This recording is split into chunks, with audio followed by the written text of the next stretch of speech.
Okay. Now, all of the craziness at your table is over, so you can put your centerpiece back and all that stuff. If the talks get boring and you need to play cards, I guess you could do that too. Bridget and Phil are going to come around. We've got note sheets to give you for this first talk, so you can fill in some blanks. I know how much you love that. Some of y'all are blank fillers before we even say the words, and that's cool. You can just give it a shot. You need them over here?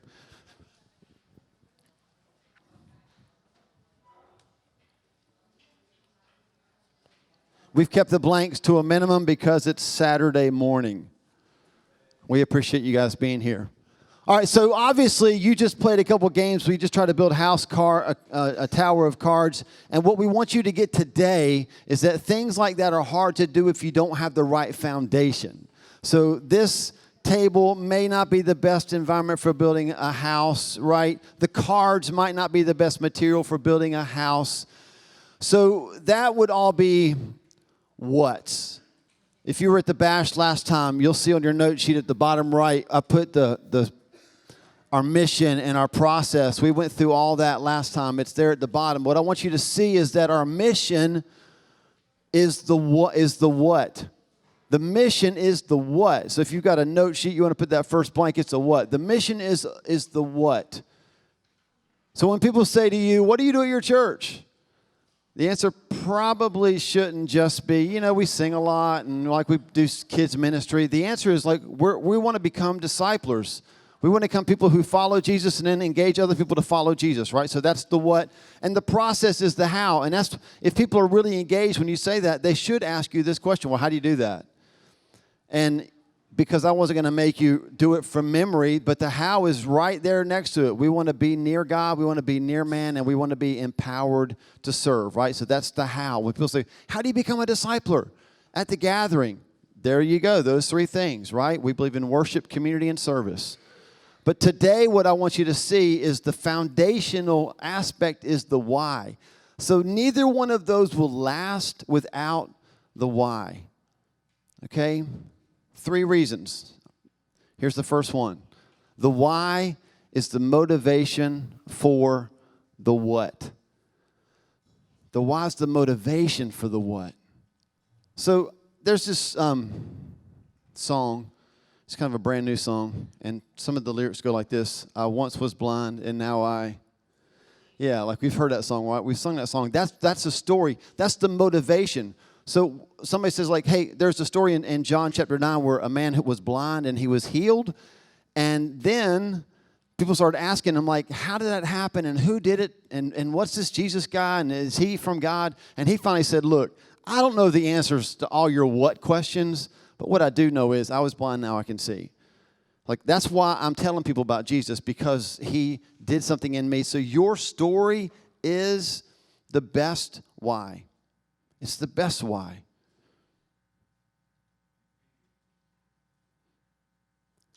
Purpose changes I have to into I get to, right? That's the why. Man, he saved me, he changed me, and now I get to serve. I get to do these things. Think about this, first impressions, greeters, raise your hand.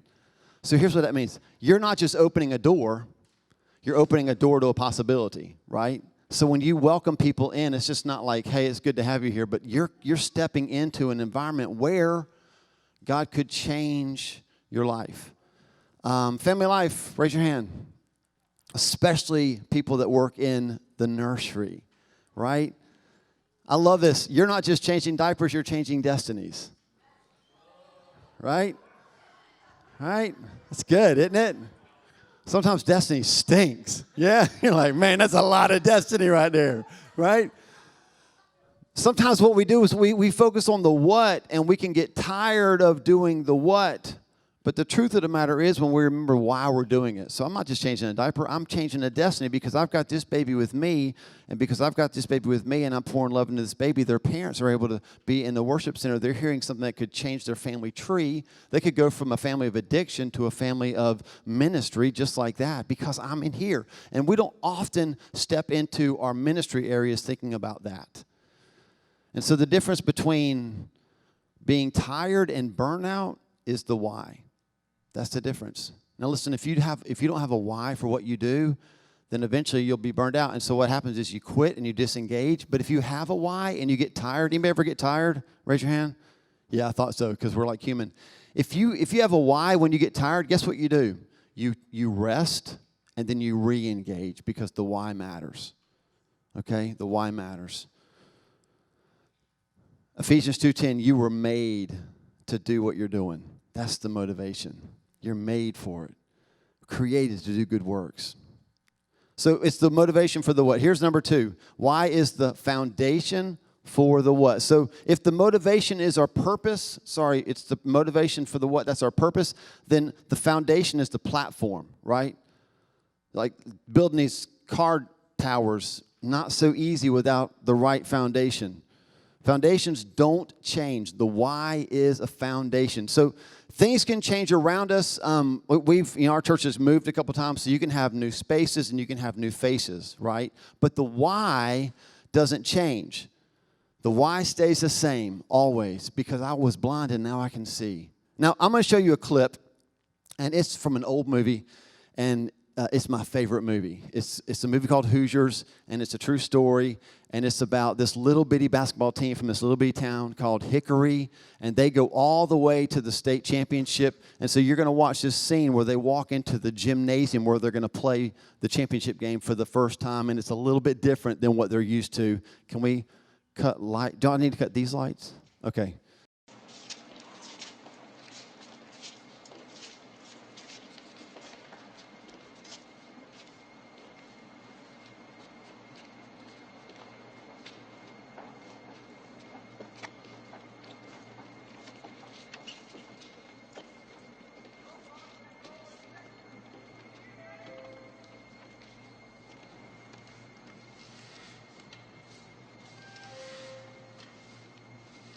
Buddy,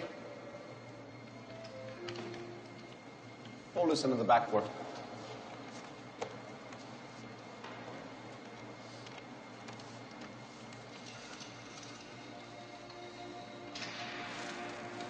What is it? 15 feet. 15 feet. Put Ollie on your shoulders.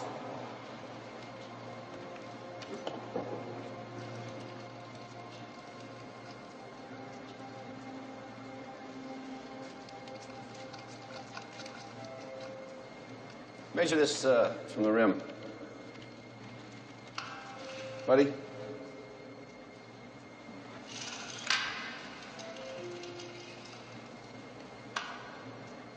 How far? 10 feet. 10 feet.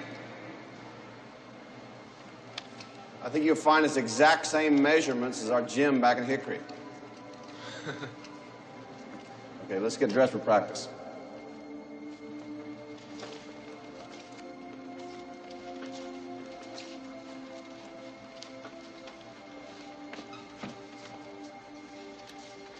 Hickory!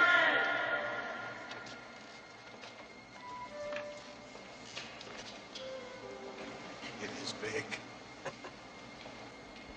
So I love that. I love that gym could have swallowed that team up, and you could see when they walked in, they were nervous. It was like, oh, everything has changed. But the wise coach said, not everything. The foundations are still the same, right? Can I just encourage you with this? We need lights, don't we? Sorry. That this space is bigger and different than anything we've ever been in. But why we do what we do has not changed. It will never change. We do what we do because God loves people, and He loves when we can introduce people to Him. And so whether it's a bigger place or it was back in the other space, if you were a greeter in the coffee shop, which was kind of like, hey, good to have you, sit in the front row, right? I mean, it's like really small. Now it's like, hey, let me help you get into the next door, and it's still the same. We're opening the door to people to come in here, meet Jesus, and know Him, right? The why never changes. It is the foundation for the what? It's the platform. And then the last one, this is my favorite one. This is the secret sauce of serving. Are you ready? The secret sauce of serving. This is the difference between a good server and a great server. Why is the inspiration for the what? It is the passion. This is where we level up. And I've got one more clip to show you. Man, this is a great clip. I think he sets it up, but I'm going to try to make sure that you know what's going on. There's a Christian comedian named Michael Jr., and he goes around. He does stand-up comedy. He's a pretty funny guy. But he'll kind of set this up a little bit in the video. He kind of started doing these things in the big concert where he would stop in the middle of it, and they would have break time or time out, something like that. I think it's called break time. And he would just engage with people in the audience and kind of get to know their story. And they would have the cameras rolling, and then whatever happened next was what happened next. And so I'm going to show you one of those that takes place. It happened to take place down the road in Winston-Salem. Love this, okay? Love this. This is the difference between good and great. Yo, what's up, YouTubelies? This is comedian Michael Jr. I just did a stand-up comedy show in Winston-Salem. That was fun. Winston-Salem, home of the Winstons, the Salemses. It's some good people there, like for real. Anyway, I was there doing stand-up, and I said to myself, you know what? It's break time.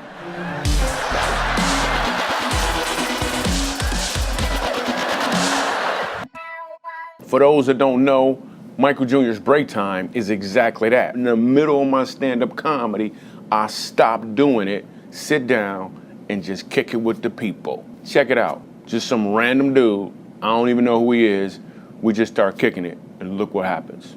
Let me talk to the brother right there. Yeah. What's your name, bro? Daryl. I'm gonna need you to slow down with all that, bro. For real, you scaring the white people. You can't do that, Daryl. I'm sorry, bro. You scaring me too, though. Wow. Well, what do you do for a living, Daryl? I work at Oak Ridge Military Academy. I'm the music director there. Musical director at Oak Ridge Musical Academy. Okay. Yeah. Cool. But you got a deep voice, man. I would not want to get you mad. Jonathan, come here. You're like, oh, snap. 9 Jonathans show up. It's amazing, dude. So you're a musical director. Cool. Yes, sir. All right, so let me get a couple bars of like Amazing Grace. Can you do the first part of that? Let me hear. We didn't plan this. Just so y'all know, we didn't plan this at all. I'm just randomly talking. Go ahead. Amazing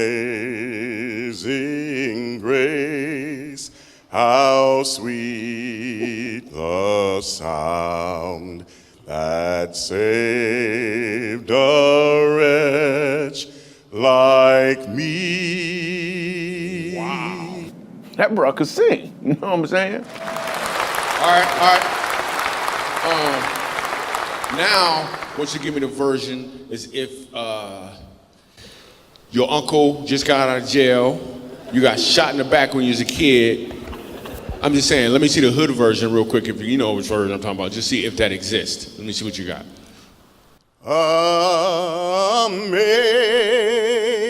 Amazing grace, how sweet the sound that saved a wretch like me.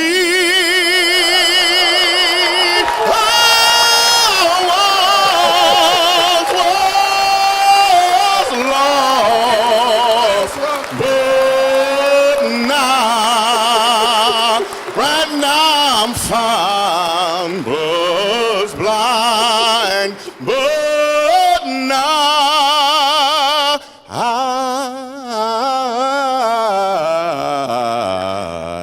I see. Let's go. Now, that's what I'm saying. Oh, goodness gracious. He's good. The first time he sang, he knew what to sing. The second time, he knew why he was singing. The why is the inspiration for the what. It's the next level. It's the secret sauce. Your passion is contagious. And so when you serve with passion, did you see how suddenly people went from golf clapping to the dude's pointing at him while he's finishing the song, and they're mobbing him, and they're like standing up and clapping, and y'all are clapping, and he doesn't even know we're clapping. Because passion is attractive. and passion engages people. You know, the best thing we can do to recruit, that's maybe not the best word, to encourage people to serve is actually not to stand on the platform and have a preacher say we need people to help in the nursery. The best way to encourage people to serve is that they see your passion, and your passion is contagious. And sometimes the only way to get that passion back is just to ask yourself again, why am I doing what I'm doing? Why? You know why I like to preach? Because my heart breaks for people who have, like y'all are like, why does Paul tell jokes all the time? Why is he so funny? My heart breaks for people who have been in church all their life and are disengaging from it. And that why motivates me for the what behind what I do. Because I want to see those people engage with Jesus in a church. My heart breaks when people say, I don't like to go to church. Why? Because it's full of hypocrites. So I'm like, well, maybe we should just be really, really brutally honest. That why motivates the what for me. Let's just be honest about who we are. Let's just tear that down. Let's just show people there aren't hypocrites in church, because we all know what we are, and we know who Jesus is. So whatever your why is, man, find it. Find it. You've got one, and it'll be the inspiration behind what you do. It'll be what fuels your passion, and it will inspire other people to join. Let's wrap it up this way. Too often, here's what we do. We run ahead to try to figure out the what's and the how's before we know the why. Okay? So back to foundations, like leveling up. If you're going to build a house, you start with the foundation. Or if you were like the church I used to work at in Lake Wiley, they had to start with a really big hole, because they had to keep digging down to get to the dirt where they could actually pour the foundation, right? Like, you have to start there. And so we can't start with the what's and the how's. And sometimes we want to do that. Like, just train me how to do it. I'll be the best door opener you've ever had. But if you don't have a why behind it, you won't last long, because you'll have no passion. So learn the why, okay? Now, here's what's going to happen next. We're going to take a 10-minute break. You got 10 minutes to go and get more coffee. There's more donuts. You do not want to be back later than 10 minutes, because our very own Ben Phibbs. Everybody say hello to Ben Phibbs. If you've never seen Ben Phibbs perform card tricks, you have missed something. He's amazing at it. And so here's what I've asked him to come, and he's going to actually do some card tricks. And I know what you're thinking. You're thinking, why would he do that? I'm like, this is a leadership thing we're supposed to be learning. Because what I want you to see is every time I watch Ben do a card trick, you know what the first thing I think is? I could do that. But if I did a card trick, y'all would be like, Paul, I saw what you did there. What makes him so amazing is, like, I'm watching, I can't figure it out. Because he has practiced. I'm not going to ask you how many hours. He has practiced, and I'm setting you up. Don't mess it up, right? But he's put in the time to master the foundational basics of sleight of hand, so that when he does these tricks, you're like, that was magic. And he's like, no, it wasn't. I'm just really good. He's mastered the basics, and it's taken him to another level. Right? So don't miss that. You got 10 minutes. We will start flashing lights, yelling stuff at about 5 minutes before we start, so you can get back in here in time. There are bathrooms, y'all know, out here, but there are also bathrooms in the back. So if y'all all need to go to the bathroom immediately, split up, okay? 10 minutes. We'll see you in a little bit.